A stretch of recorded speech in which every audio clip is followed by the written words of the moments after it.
In accordance with the Children's Online Privacy Protection Act, this channel is not to be viewed by children under the age of 13. Your discretion is advised. Hey everybody, Dragon King Mark here, and welcome to Let's Play Shadowrun Dragonfall Director's Cut, Part 29. Last we left off, well, we started up on Glory's mission. We entered Fierstel, started to explore this place a bit more, and we also located Marta. Her former lover. Now we're just gonna explore this place a bit more while we figure out what to do. There's still some things we need to do anyway in here. You can hear a distant murmuring sound coming from inside the room. Voices, 3, maybe 4 people, all talking amongst themselves. You can't make out what they're saying, but one of the voices sounds desperate. You've heard the tone before. It's the sound of a man pleading for his life. We should keep moving. Whatever's going on in there, we don't want to get involved. Sounds like somebody's in trouble there. I don't doubt it, but we can't do anything about that right now. The cultists in there have been brainwashed by Harrow. Whatever they're doing, they aren't doing it of their own accord. After we purify the shrine, then we can intervene. But if we go in there now, they're going to attack us, and we're going to have to kill them. That's not what I came here to do. I'm not leaving without knowing what's going on in that room. You strain your ears to hear what the people in the other room are saying. As you focus, the sounds crystallize and become clear. You shouldn't have come here. The tools of the government aren't a welcome at Fierstel. You hear a soft sound. You recognize it instantly. A blade being drawn from its sheath. We have a use for people like you. Please, think about this. I have kids at home, not much younger than you. The voice is low and full of dread. I'm not here to represent any government. I'm not a threat to you. I was just doing my job. You're wearing a uniform. That makes you a tool and a pawn and our enemy. Harrow said so. I'm just a park ranger. I'm only here to do a wildlife survey. I didn't even know that you people were out here. But now you do. And if you leave this place, others will find out. You brought this on yourself. No, please! The voice dissolves into a long, piercing scream. Sorry, Glory, we can't let this happen.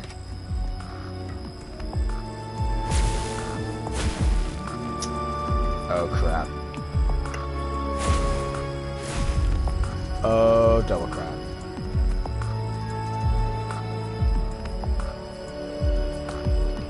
So, yeah.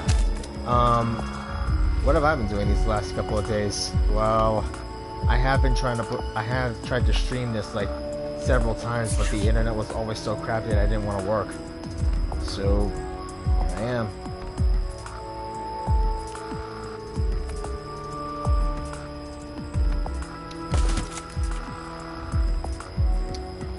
This is like the 3rd attempt I've tried at streaming this episode.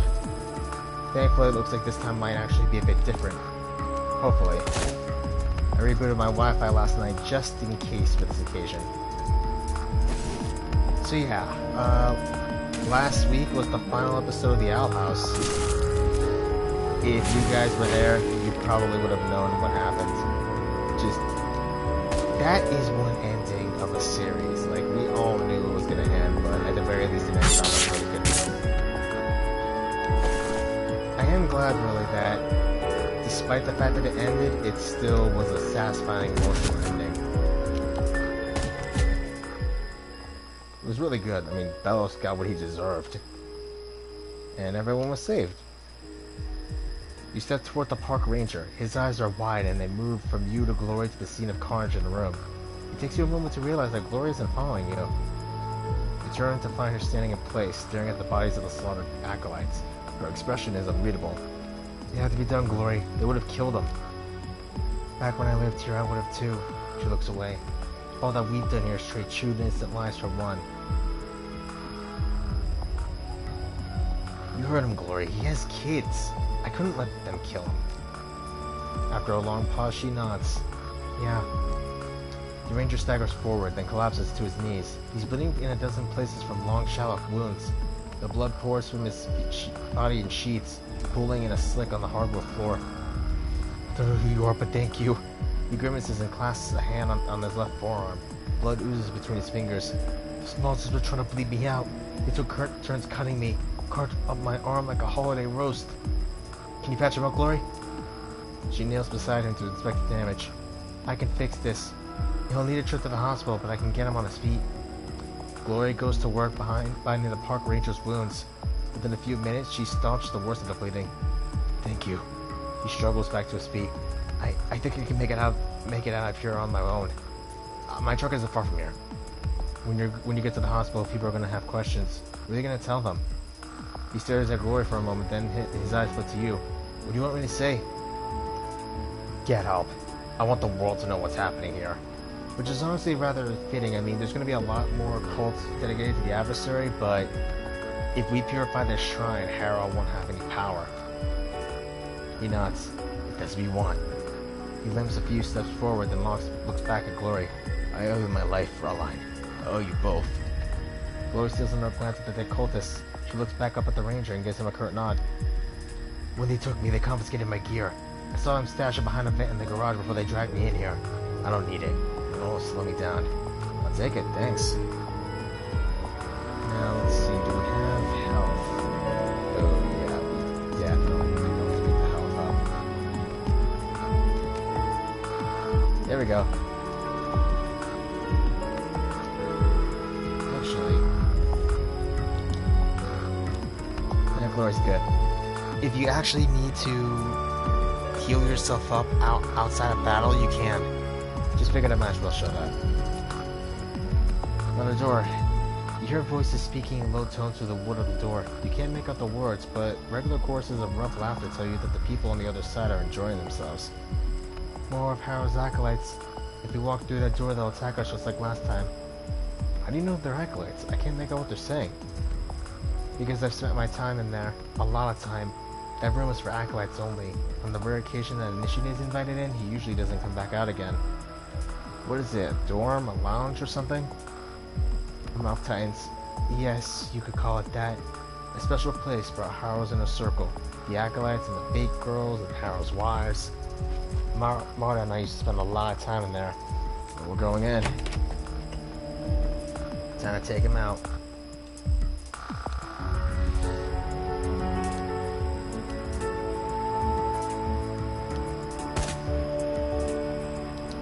So yeah, Owl House. Definitely one heck of a way to end the series off. Just, man. It sucks that the series is gone, but at the same time, it ended on a really good note. Much better than Star vs. Force of Evil did. Especially in the fact that, Moose can now go between the worlds again, anytime she wants. It's nice that she's finally able to get where she can actually go wherever she wants now. Unlike how Star basically had to, well, for lack of better words, basically had to blend different realities just so the couple could stay together. I don't know, I mean, I guess it's a consequence of removing magic, but at the same time, it just feels a bit forced. Not to mention when you start to realize that Star kind of basically wiped out all the...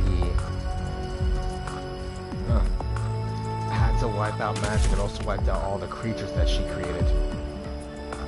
Including all her spells, too. Dang, that's a thought.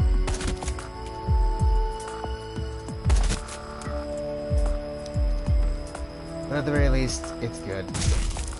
It was a good... There's something in there I want to see. The picture. Some clothes. A dirty and torn shirt lies discarded on the ground. The fabric is splattered with blood.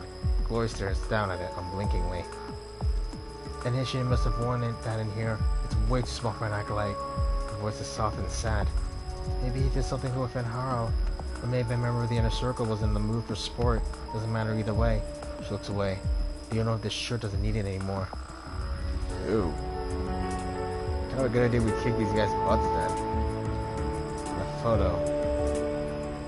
Hanging against the wall, you find a grainy photograph that has been mounted to a wooden panel.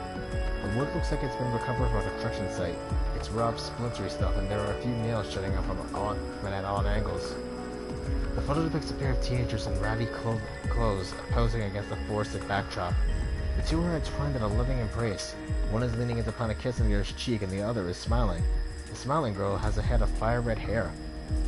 It takes you a moment to realize that what you're looking at. The red-haired girl is Glory. In the picture, she looks vibrant, happy, and alive. You don't recognize the other girl's face, but from what Glory has told you of her past, you'd guess that it's probably Marta. Glory stares at the photo. Her face is devoid of expression. After a moment, she closes her eyes. Happier times, huh? I used to think so. This place, these people, I love them so much. Her hands balled, punched into fists. What a goddamn fool I was. A glint of light catches something small and delicate hanging from one of the nails in the wood. Leaning in, you can see the object clearly. A thin ring made of braided silver wires. Glory, know anything about this ring? Marta gave it to me on the day that this photo was taken. She said that she made it for me. I left behind when I left this place behind. Maybe Marta still has feelings for you. Strange things have happened. She stares at you. Have you been paying attention? Marta never cared about me. She was bait. It was her job to lure me and hundred other kids like me. The ring doesn't mean anything. Then why'd she keep it? I don't know. She stares at the ring for a long moment and snatches it from the picture frame. She tucks it away into her satchel. It was mine, so I'm taking it. Now let's keep moving. Glory's ring.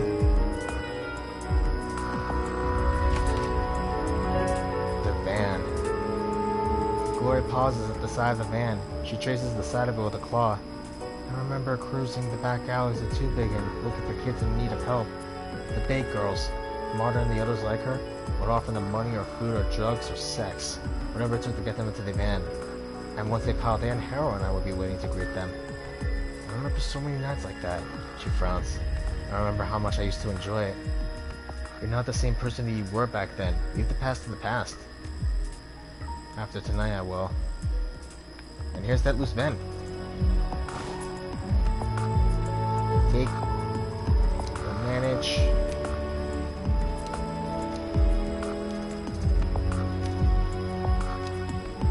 It's often wise to swap out for the premium stuff if you can get them.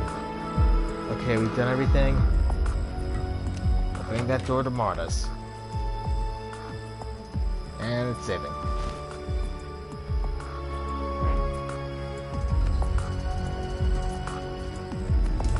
The initiate closest to the door whips his head up to look at you. He takes a stutter step backward in alarm, then opens his mouth to cry for help. You don't want to do that. Goro looks deep into the initiate's eyes, transfixing him. We're not here to hurt you. We're friends of Harrow's. Don't bother calling Marta out here. We're just gonna go in there to have a talk war with her. The initiate eyes you nervously. His gaze flits to Glory, then falls to her cyber limbs. He swallows. Yeah, okay. He takes a step back. You do that.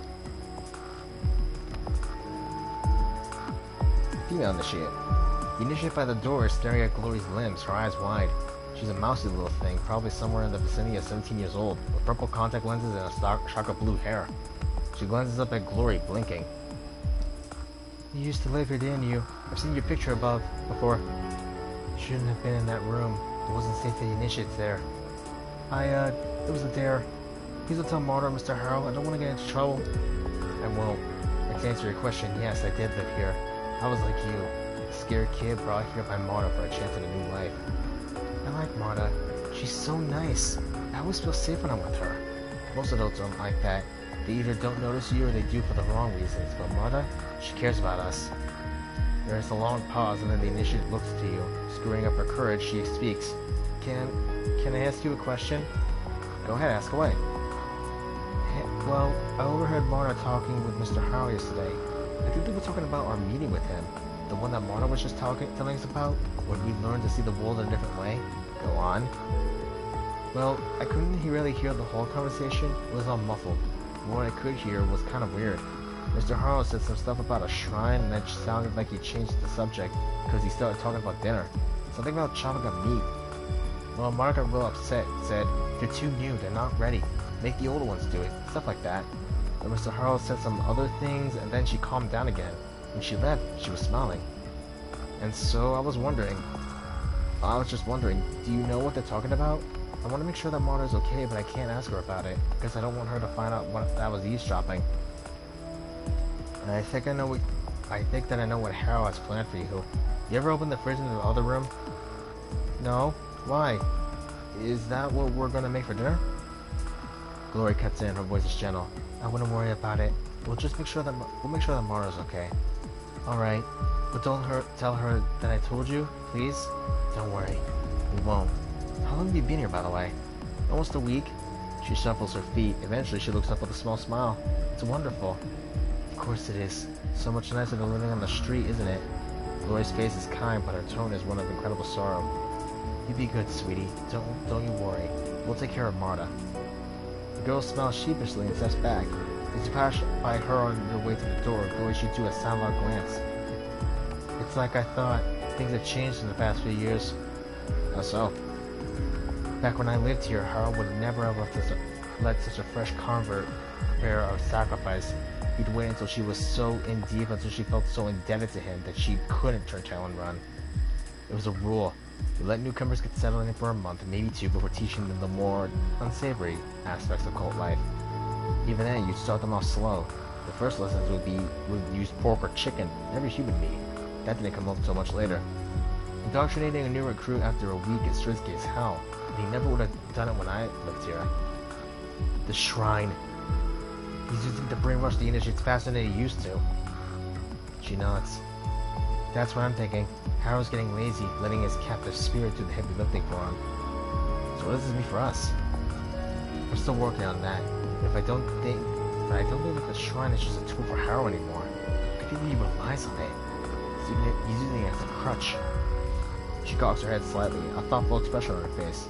I think that he's letting himself become dependent on the damn thing. That girl's never gonna have to do what we saw back in that kitchen. We won't let it happen. She nods, a fierce look in her eye. On that, we are agreed. Okay, time to go talk to Marta. Marta's just on the other side of this door. However this goes, we're gonna have to move quickly afterward. If she dies, Harrow will know it. And I don't trust her to keep her mouth shut if she lives. So we take the key to the shrine room, break through the ward, and confront the spirit. Clear on that? Crystal, let's do it. The woman in this room is lovely. Full lips contrast artfully with her fine elfish features, and a tumble of fire-red hair spills down over her shoulders. Beyond her physical beauty, there's something inherently approachable about her. She exudes an almost palpable aura of kindness and warmth. Marta, Glory's old lover, the lure that Harrow used to draw her and so many others to fear Estelle. She looks up with a start at the sound of your approach. Her eyes go wide at the sight of Glory, and she takes in her saberware. Her mouth falls open in horror. Glory? Yes, Marta, it's me. Glory's voice is cold. It's been a long time. It has. Marta swallows. The horrified look hasn't left her face. Glory, what have you done to yourself? What I had to do. I got out, Marta. This was the only way. Oh, Glory. All at once, the horror on Marta's face is replaced with an expression of profound sorrow. I am so sorry. Marta steps forward, her arms extended to wrap Glory in a hug. All at once, something in Glory's face changes. Her skin goes from pale to pallid, and her breath becomes ragged. She takes a step back and raises her claws into a defensive posture. Her voice frosts over with cold rage. Don't you touch me. You're one of Harrow's creatures. You always were. Marta stops short. One of his creatures? Glory, what are you talking about? Keep your cool, Glory. This isn't like you. Look at me shift. Take a good long look. I was forced to sacrifice my own body in order to escape from this place. To hack away what made me human, and she's the one who brought me here. Maybe so, but at the end of the day, it was your decision to come here. Nobody held a gun to your head. She grinds her teeth, but says nothing. Eventually, she nods. You're right, of course. It was my choice. But that doesn't change what she is or what she did to me. If she hadn't found me, hadn't baited me here, none of this would have happened. None of what? I haven't done anything. If you had just left me when you found me, I never would have hurt anybody. My mother would still be alive. I never would have sold my soul to that abomination that you all worship. And I never would have had to sacrifice my own body to escape it. This place took everything from me, and it all started with you. She looks genuinely hurt. Harrow and I rescued you from a life on the street. A beautiful girl, homeless, penniless, living on a gutter. I pulled you away from all of that. I saved you. There's a long pause. Glory stares into Marta's eyes, her expression unreadable. I don't feel much of any anymore, Marta. Most of the time I'm completely numb. But for you, I can make an exception. I hate you. I'm sorry that you feel that way, Glory. For my part, I still love you. The razors flick out of Glory's fingertips. Her lips curl into a snarl. Another lie. The last one you'll ever tell. I think we should hear her out. Something strange is happening here. She nods eagerly, her eyes fixed on Glory's razors. I'll prove it to you. Ask me anything you want. I'll show you that I'm telling the truth. I never want anything bad to happen to you, Glory. Not ever. She wills to face you. Why are you listening to her? She's just telling you what you want to hear. That's her whole purpose here. Remember, she's bait. Why should we listen to anything that she has to say? Because of this. The photo that was nailed to it. If she were lying, she wouldn't have kept it down all these years. Glory stares at you for a moment, naked hostility on her face. Then the razors slide back into the housing with a click. Alright, Marta, convince me. Convince you of what? That I'm not a monster? I don't know how to do that, Glory. You start by telling me how you sleep at night. You know what happens to the kids that you bring here. You know what happened to me? You're still luring them here into Harrow's clutches all these years later. So tell me, how do you live with yourself? Explain it to me. For a moment, you see the conflict behind Marta's eyes. If Connor at your distance had a face, it would be hers. Confused, frightened, angry, at war with herself. For a moment, she struggles to speak. Then the whispering sensation that you feel outside of the compound comes back, and her face changes. The muscles in her brow relax, and she appears to be at peace. Why are you asking me this, Glory? You already know the answers. The kids here, they aren't being hurt. They're just walking the path to a free and pure life, just like Harrow taught us. I haven't been in Fear Cell for an hour, Marta. In that time, I found evidence of horrifying levels of abuse. She flinches in agitation, but you hear the whispering again as she calls herself. Her joyful smile widens. Nothing that happens here was without reason.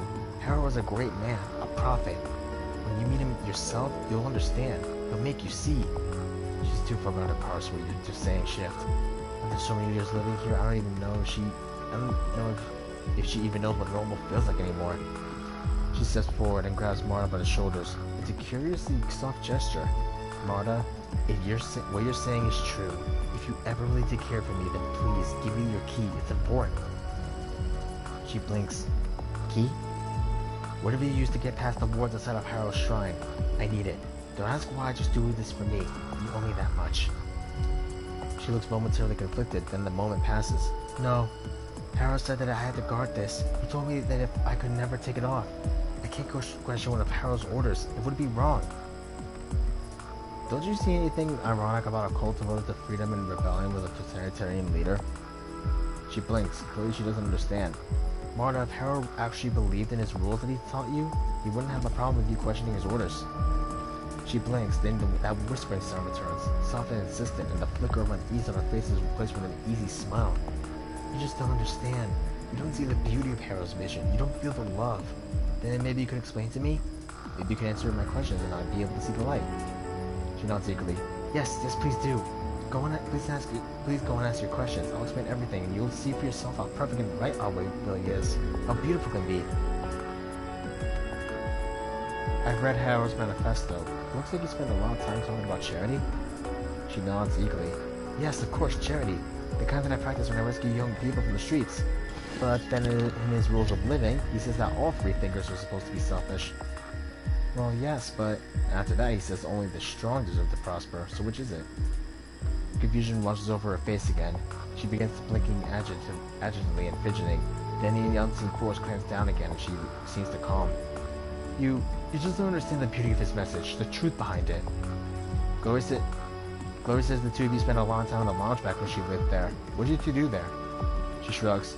The usual: drink, play games, have sex, watch the trade, the sort of thing that lovers usually do in their free time. Why do you ask? Because you found a tattered blood-stained shirt in there. It looked like it came from an initiate.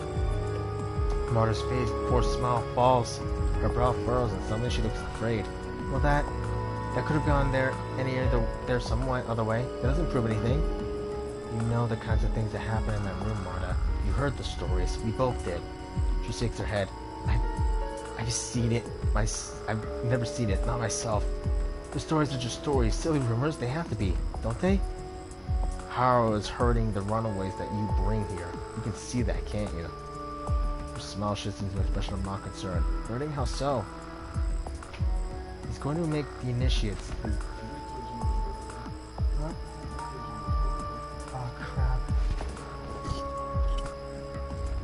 I just remembered that. Shit. He's gonna make the initiates, the young initiates, like the girl in the next room, do something horrible. Her smile slowly fades. That girl, such a sweet young thing. I rescued her from a bad place. Glory, her, and the boys in that dorm as well. But they're all safe now, and isn't that what's important? Are they? You know what I'm talking about, Marta. The harvesting the meat.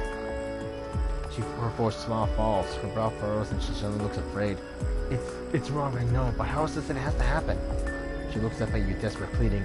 The sacrifices to keep us safe here. That's what Harrow says. We have to do it. These kids, they deserve to be safe. Most of them have never been safe. They sure as hell aren't safe here, Marta. Haven't you ever asked yourself where the meat in that fridge comes from?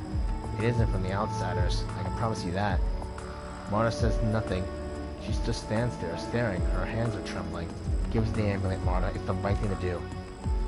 You feel the whispering again. Marta shakes her head to clear away the fog. You're right. Something strange is going on here. Things don't add up.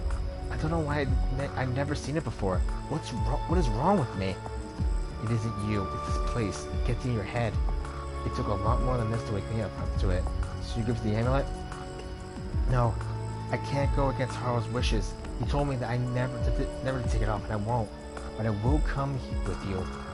If I can help save these kids from what's happening here, that's what I have to do.